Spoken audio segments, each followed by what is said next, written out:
আপনারা কেমন আছেন? আশা করি ভালো আছেন। ইসরায়েলের উপরে হামলা করলো ইরান, যাকে যাকে মিসাইল মারলো।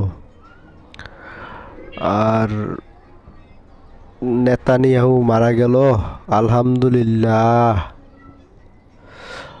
ভিডিওটা দেখেন, দেখলে বুঝতে পারবেন ইসরায়েলে নাগরিকরা খুব আতঙ্ক আছে। দেখেন, বুঝতে পারবেন।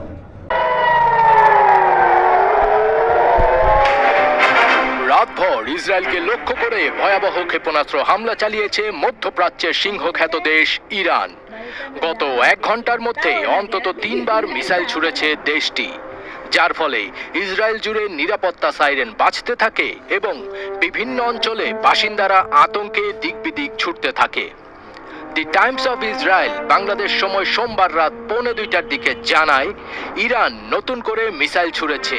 এতে করে দক্ষিণাঞ্চলে সাইরেন বাজছে, জনগণ আতঙ্কিত হয়ে বাংকারে লুকাচ্ছেন। অন্যদিকে পারস্য উপসাগরে মার্কিন বিমানবাহী রণতরী ইউএসএস আব্রাহাম লিঙ্কনে ক্ষেপণাস্ত্র হামলার দাবি করেছে ইরানের রেভলিউশনারি গার্ডস।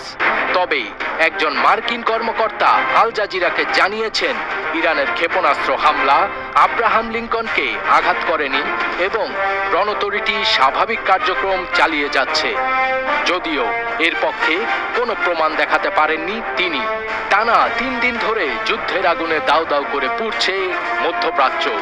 খামেনি হত্যার প্রতিশোধ নিতে ইসরায়েল সহ মধ্যপ্রাচ্যে থাকা মার্কিন ঘাঁটিগুলো নিশানা করেছে Iran. Qatar, Bahrain, Jordan, Oman, Kuwait, Saudi আরব এবং সংযুক্ত আরব আমিরাতের একাধিক বিমানবন্দর, আবাসিক ভবন এবং হোটেল ক্ষতিগ্রস্ত হওয়ার খবর পাওয়া গেছে। হতাহত হয়েছেন বেশ কয়েকজন মার্কিন সেনাও।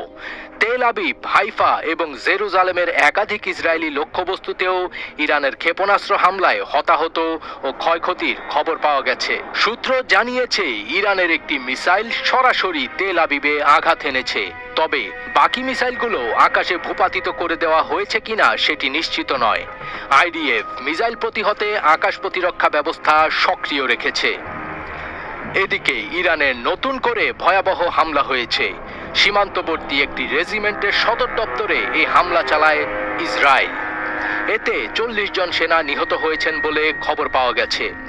এরপরই ভয়াবহ হামলা শুরু করেছে ইরানও।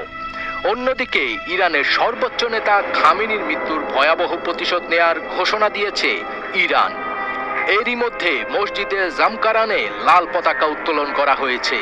এর অর্থ হলো ইরান প্রতিশোধ নেবে, নেতা হত্যার রক্তের বদলা চান ইরানের জনতা। যদি ভিডিওটা ভালো লাগে, লাইক, শেয়ার, কমেন্ট করে জানাবেন। আর এরকম নতুন কোনো ভিডিও পেতে চ্যানেলটা সাবস্ক্রাইব করবেন। সবাই ভালো থাকবেন। আল্লাহ হাফেজ।